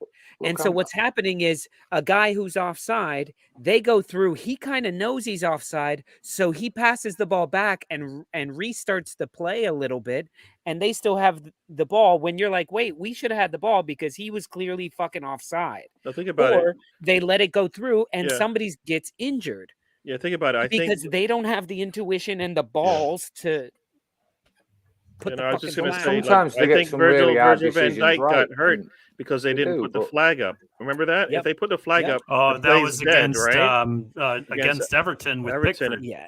Yeah, but That one was they a just little. you they know, just called it yeah. offside. The play is dead. Pickford doesn't come out, but they didn't Yeah. call it, and now Pickford has to make a Yeah. play. Same And with player Forest gets injured Leeds. when they He could have was just put the offside, flag free up. It was kick. clear, right? Yeah. It was clear as day. The man was offsides. So Yeah. I just say it's supposed to correct mistakes. It's not supposed to make the game perfect, right? The game is not perfect as long as you've got human beings on there. So you just call your game, and if we find a mistake, we'll correct it, right? Just call your game. And Yeah, and then, that's what it should be. like, the thing that they do in college basketball is they review after every game. Like, you get a score pretty much as soon as the whistle blows. Like an hour later, there's a score being sent in how correct you were. If you missed calls, if you made a call that was incorrect, all that kind of information is tabulated so that you know to do better the next time, right? And they do as that you now, get, Gary. They do that. That's a thing that happens.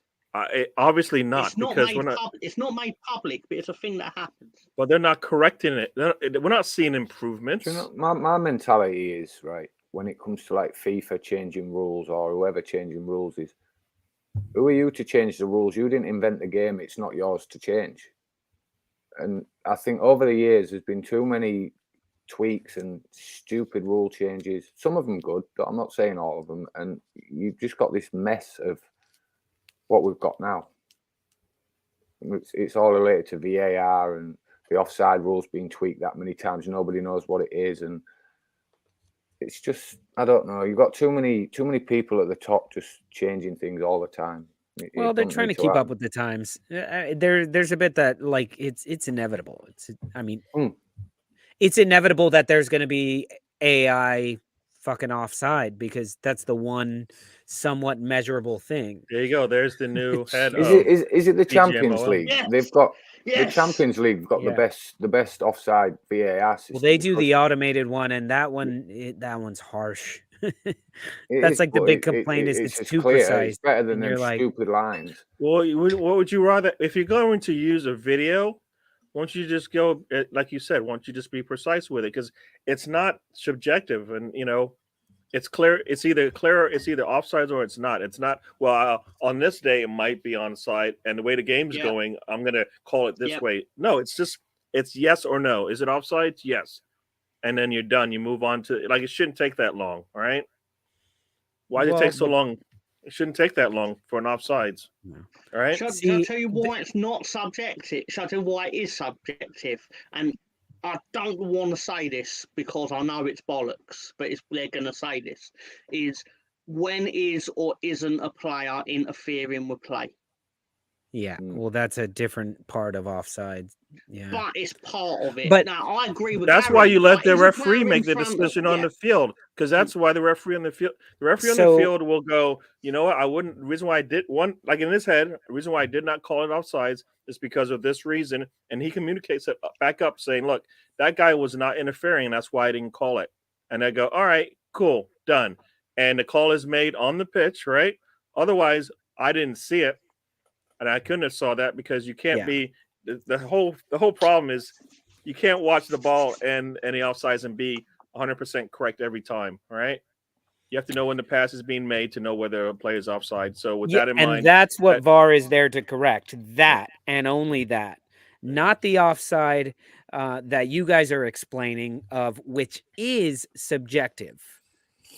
Is the Did he interfere with the keeper? Did he interfere with this guy? Did he interfere with the play? That's subjective. And we saw that No, I agree so with clear. Gary. We saw Yeah, that no, so I agree clear. with Gary. So but- let me suggest, then why not take some of the rigidity out of the foot off the ball, beginning of shoulder past this guy, and take it back to Exactly. is there a body part offside, and do they gain an advantage It from used to be daylight. So if you Yeah. guys are shoulder and Mm. shoulder, to me, like You know, shoulder and shoulder, you know, if I you're can this make that much even offside, easier. you're still there. Did you I can gain make an that even easier advantage? for you, Lolo. It should Mate, be even feet. easier. No. Simple. Make a simple way. If you are offside by a part of the body that if you scored with it, it would be no goal, you are not offside. Well, that I is just- part of the rule. I just think it They- should be feet. It's got to where be your a part feet of the are. body. It's got to be a goal scoring part of the body or something. So it's Right, if you want a the penalty, hand your You, feet thing have you to that be see, on the you Bamford line. see got busted players with. offside by hand. If you want a No. Bamford penalty, got done for right? pointing. It's the sleeve. It's like the shirt sleeve. It should It be feet. shouldn't, Tom. Mm. Should But be I do feet. hear them say that sometimes, where they say they'll enough. say like, well, his butt is offside, and his butt is a goal scoring part of his body. Yeah.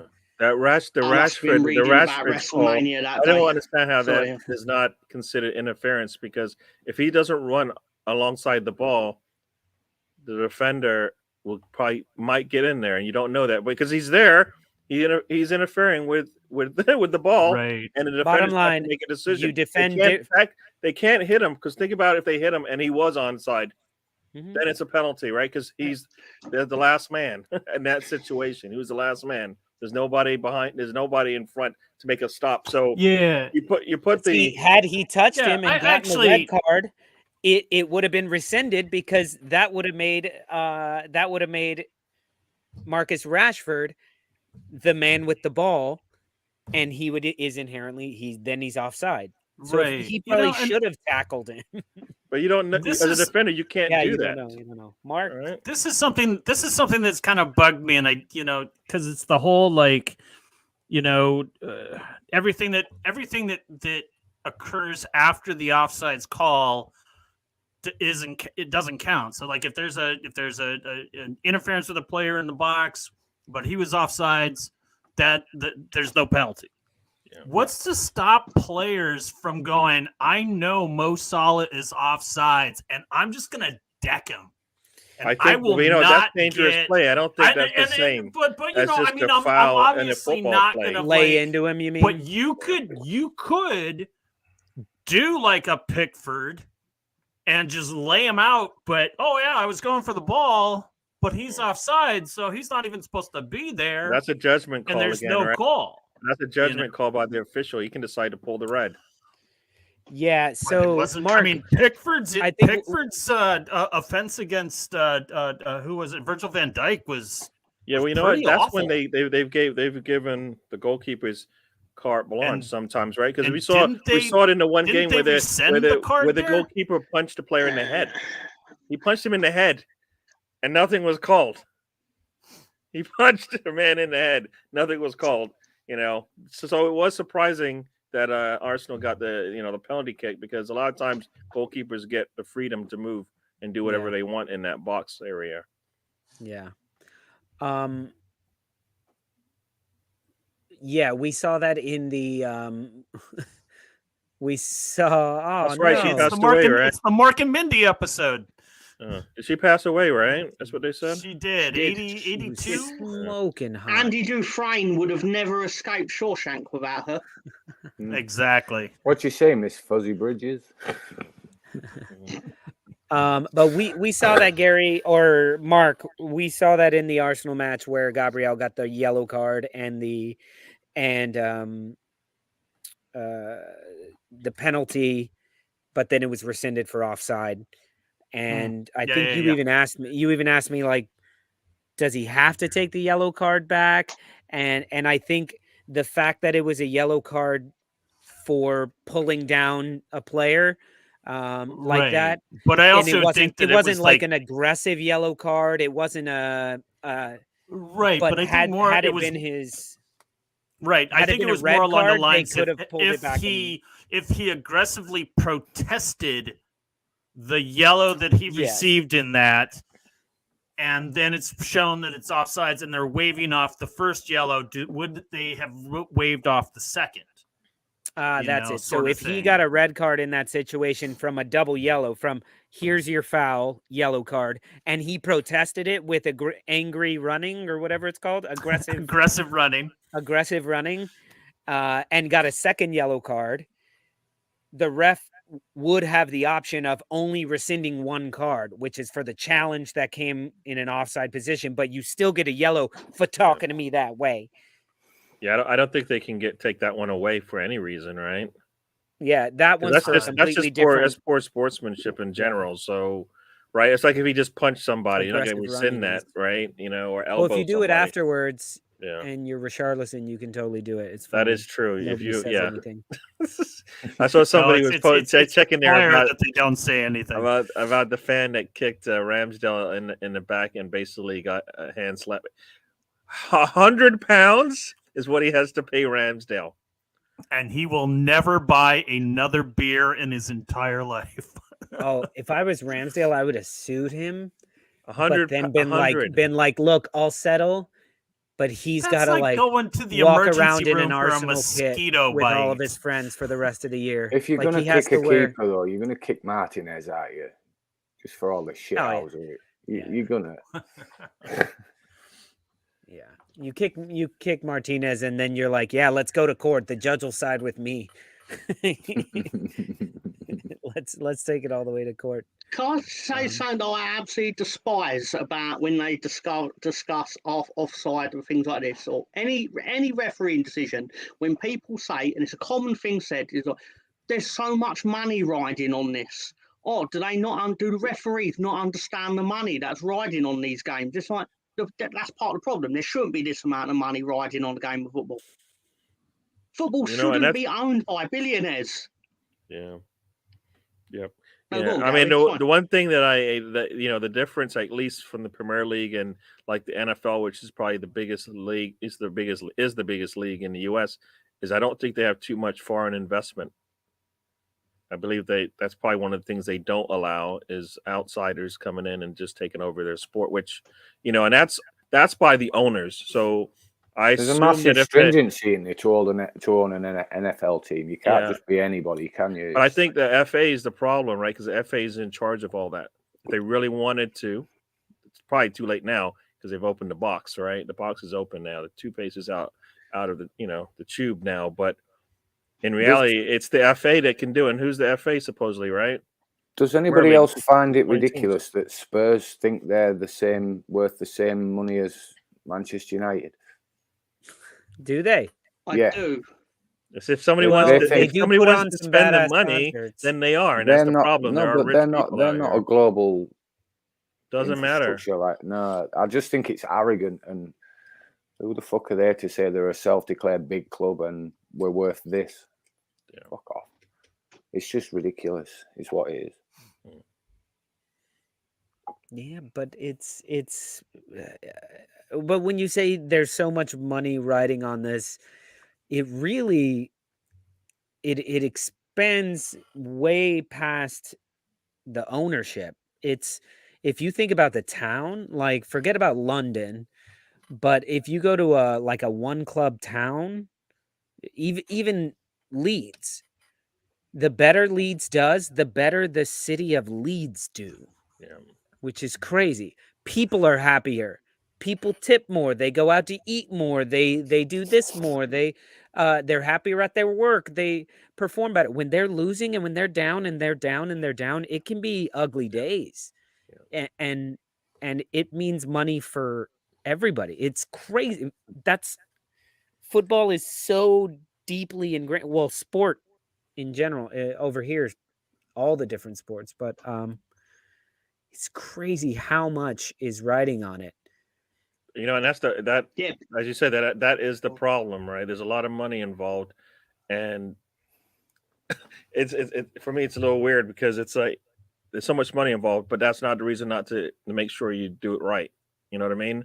That's the problem. Like an official, like you said, shouldn't care how much is riding on it. They should just be going out there to do the best job that they can, right? Yeah. And if they're worrying about money on the game, then they're in the wrong sport, because every sport and every official, there's a lot of money riding on it. And that's why, for me, the Premier League, the whatever 200 teams in English football should have a say as to how things should go, because they're all affected eventually, right? The money trickles down somehow, right?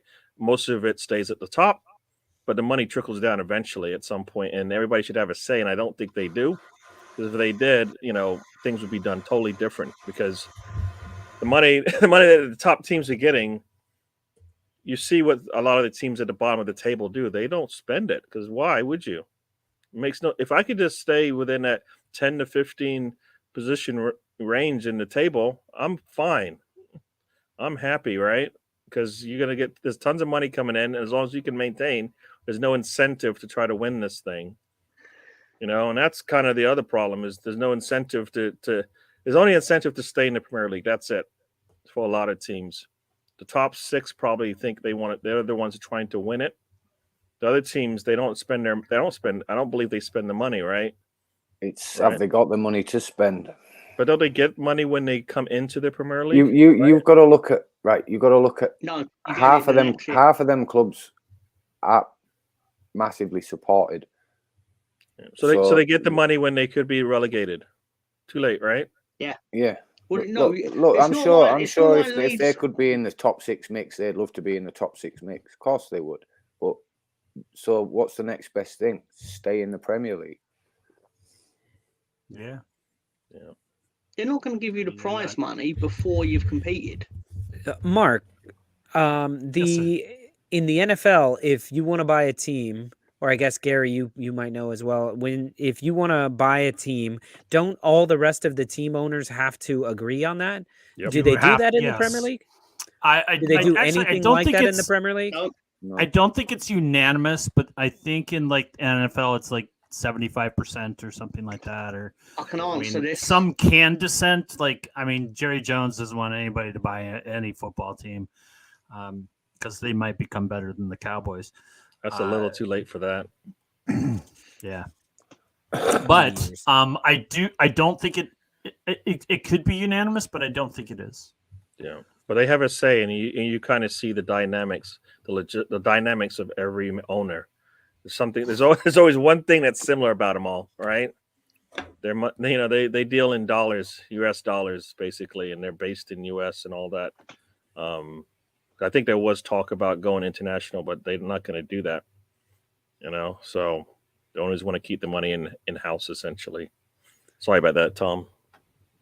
Yeah, you can answer that. In England, they have something called the fit and proper persons test, which I believe Leeds are one of the few clubs that actually failed it with Solino like a decade ago.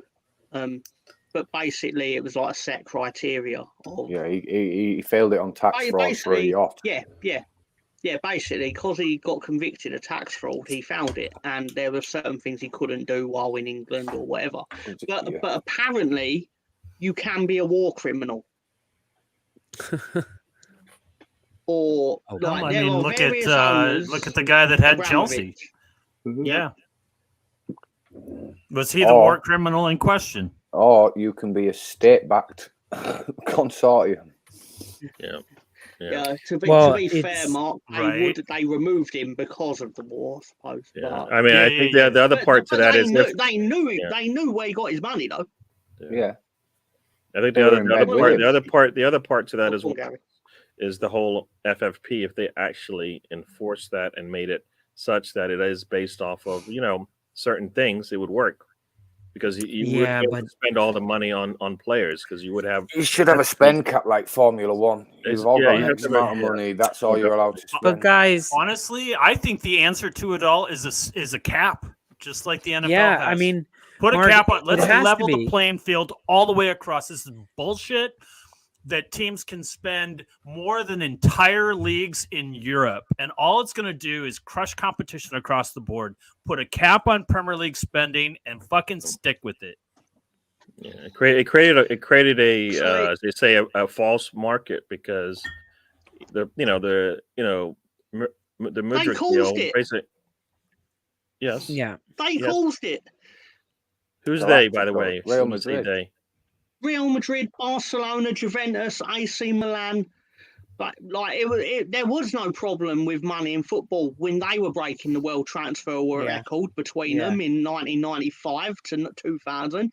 It was fine when they were spending money out their arse and no one else. But was. were they spending the same money?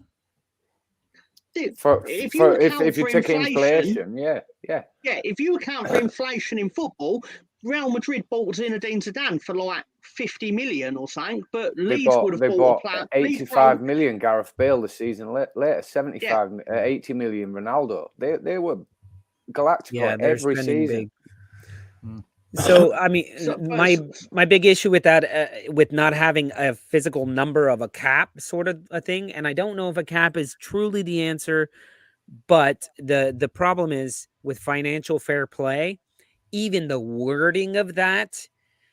If I was any sort of like mob accountant, or like that's what all these accountants are, they're basically like mob accountants, where they're like, okay, what's the law? Now, how do I get right around it while staying in it? And how do I fudge the numbers? Rich people know how to do that. Financial fair play is for us to feel secure that it's somewhat safe. And it's only when it gets way out of control that they have to actually do something about it. But right now, if the financial fair play, these guys are working around it like crazy. Yeah. Like, well, I don't actually mean FFP no is the way it is shame. now, but there needs to be a some set of rules that limits you from being able to just spend any monies that you get, right? Because I mean, if you're giving if you're giving teams money anyways, right? That's the TV money that's coming in. A percentage of that, like they do in the NFL and probably the NBA, a percentage of the monies that the teams get has to be spent on their players, right? It has to be spent, and that's one way to, because they're getting that money there. But there's also those that will say that, you know what, Manchester United has a base, has a fan base, and all this stuff, and they should be able to spend more just because they've built up their clubs for over the number of years that they've been in the Premier League and the things that they've done. So there's that side of it. And I don't know how you quantify that with a number, but okay.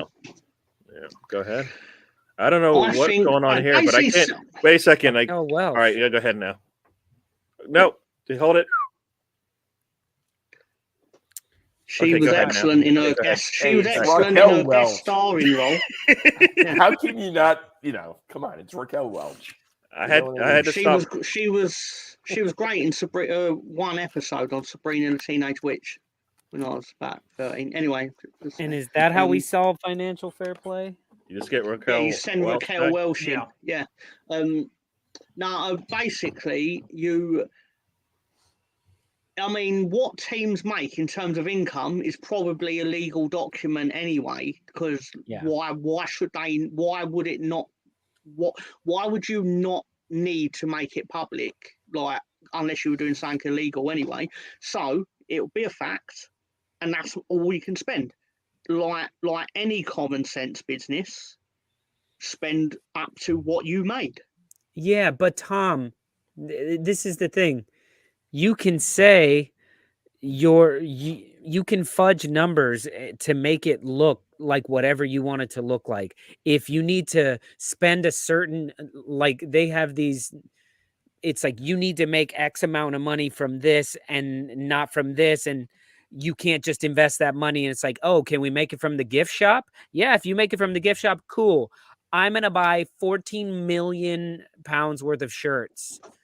But you can keep. That is exactly that money usually goes into the pockets of the owner, and that's why the owners are but then they can show it. They can show it as revenue, so they're then allowed to spend. But that's where the TV dollars, the TV monies comes in. If the money's coming in to the TVs, you know what that is every year, right? and that's what you split up, and that's what you spend on your players. Because, like you said, the tickets and the concessions and all of that. That should, the owners buy, that's their building, and they that's where they make their money. And that's why you sometimes see like the parking at some of these stadiums is ridiculous, because the owners know they can make money because people are going to pay the money to park there. So I think that part that's can be the business part, but then for the football part, that could be the TV dollars that comes in. All right. But it's not separated that way, is it? I mean, it's overall revenue. They have TV monies, though, right? There's TV money that gets spread across I mean, and that's all shared and whatnot. But financial fair play is based on total revenue, and I just think that it handcuffs a team like Crystal Palace or Wolves, who aren't going to sell. Like, I mean, I was looking for a Wolves away jersey online, and the only thing I was able to find on a couple was a scarf. I can't, and I've looked for gifts for you, man. God knows, never anything. God knows, going around to the local sports shops, they're not carrying a Wolves jersey. How many Wolves jerseys sell worldwide compared to how many jerseys for City or United, Man United, sell worldwide every year? I can't buy a Leeds shirt. I can't buy a Leeds shirt in York, 30 minutes away from Leeds. 30 minutes away, but I can get Man United and Chelsea. Can't you buy this? I would love to, because hot and spicy Wolverhampton, and I think like if you collect like 100 barcodes, you can send it in, and you'll get an 8-ounce bottle of Johnson & Johnson baby oil to put on your arms. You get a Portugal. I've got a similar story. Similar story. Right. When Leeds played Liverpool, the first game of us being back in the Premier League, I went down the West End in London and went into the big Adidas shop and basically went, "Where are the Leeds shirts?" And they looked at me like I had just shat on their parents and went, "Why would we have that?" And I was like, "Well, because you fucking made it." But it turns out they didn't have it. Yeah, that's crazy.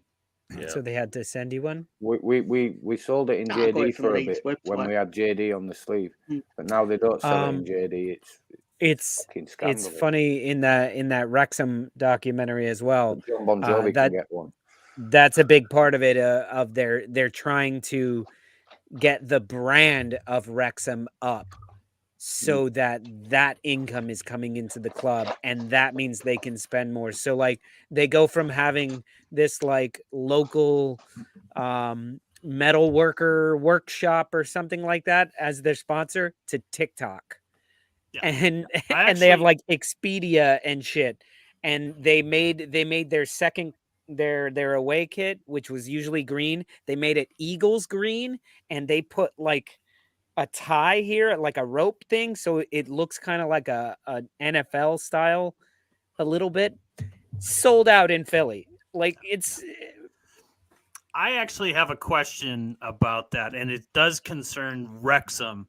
Is that the jackets that the coaching staff wear on the sidelines have Ryan Reynolds aviator gin on the back of that? Yeah. Or my question is that far down the levels of what are they, tier 2 or something, league 2 or something? No, they're below. I don't know. Okay, so they're lower than that. I don't really know, but does financial fair play apply to those teams as well? Yeah. So my understanding, so Ryan Reynolds can't just right, but Ryan Reynolds, his brand is on the back of those jackets. It can only put so much. Isn't that a violation of financial fair play, because you're not supposed to promote your own? No, you if can if they pay for it.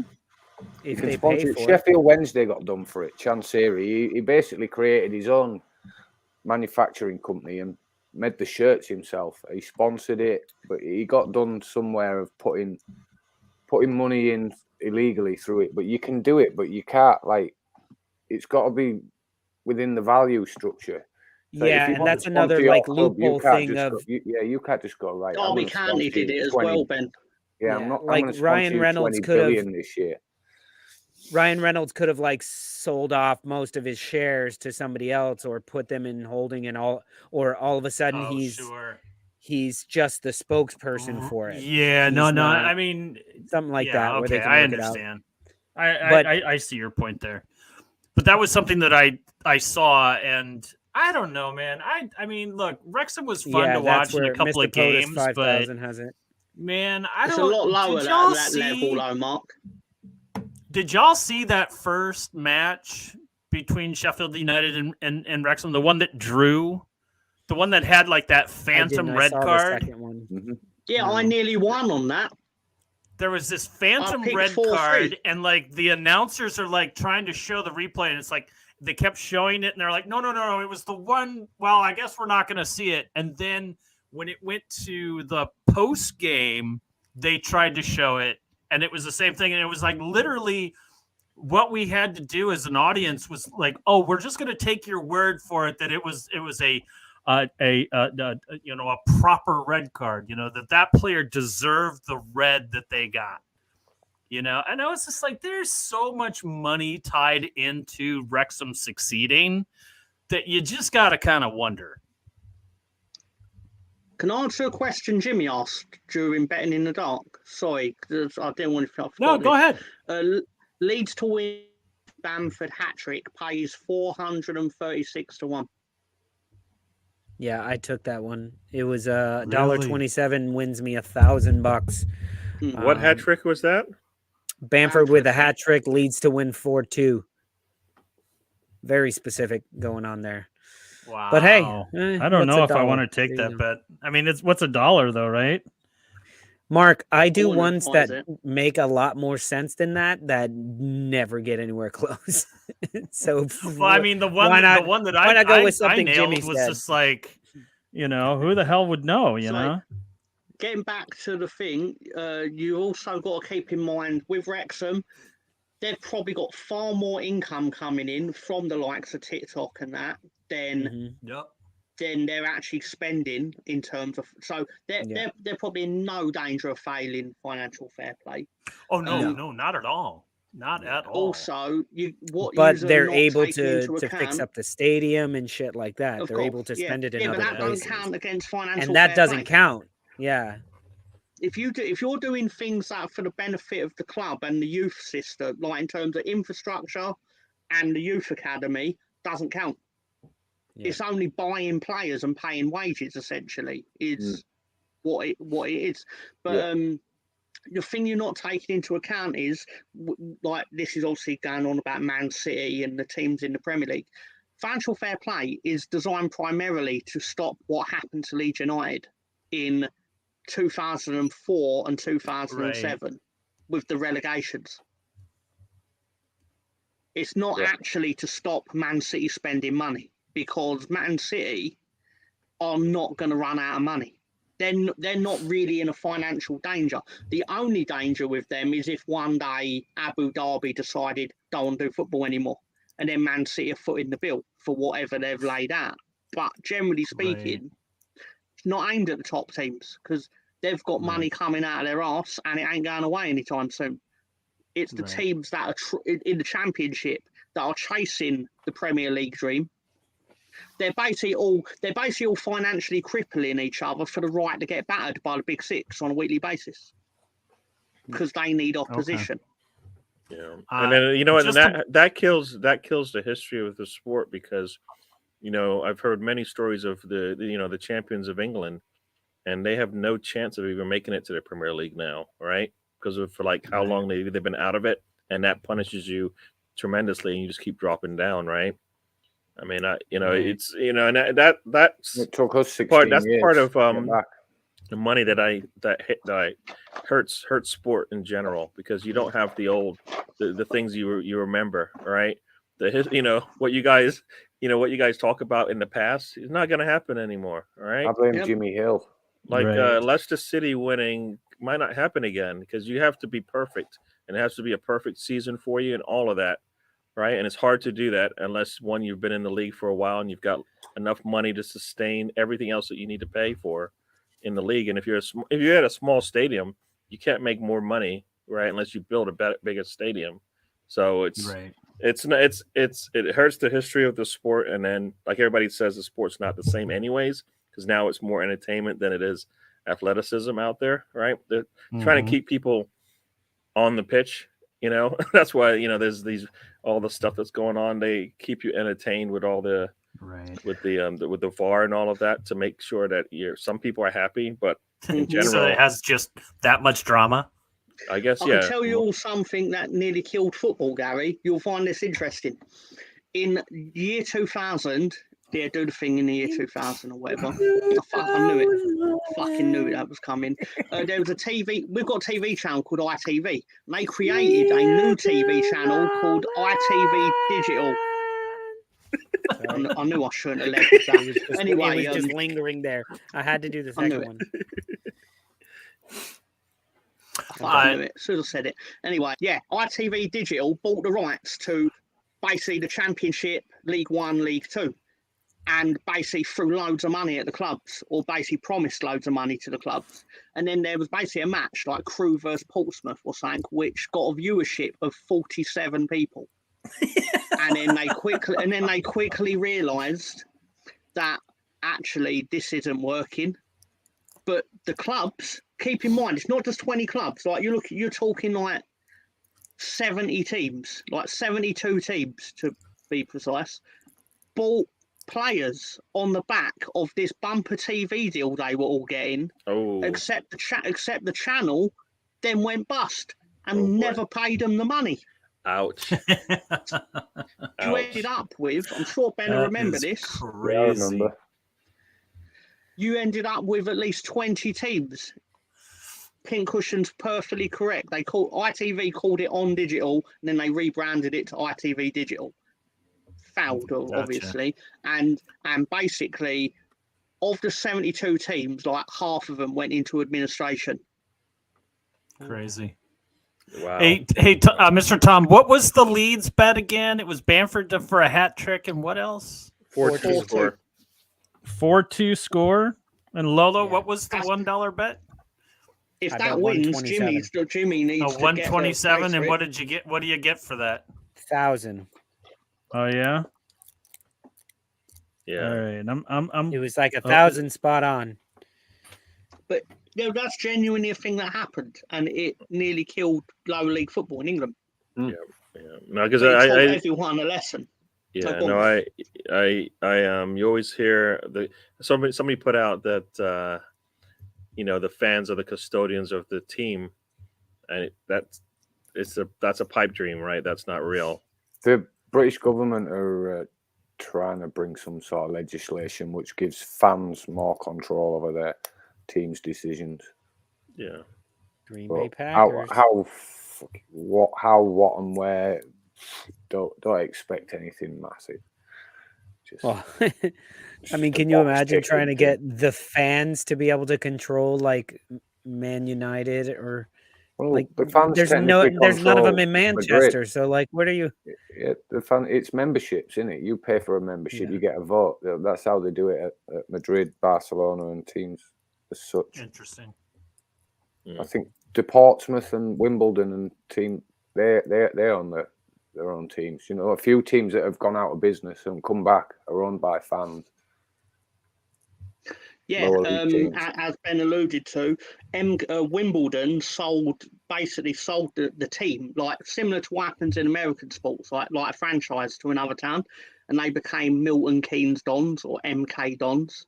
And basically, all the Wimbledon fans went, "Well, we're not supporting Milton Keynes Dons. That's a new team." But Milton Keynes Dons have technically got the history of Wimbledon. Mm-hmm. But the Wimbledon fans created AFC Wimbledon and worked their way up to the point where those two teams now play each other.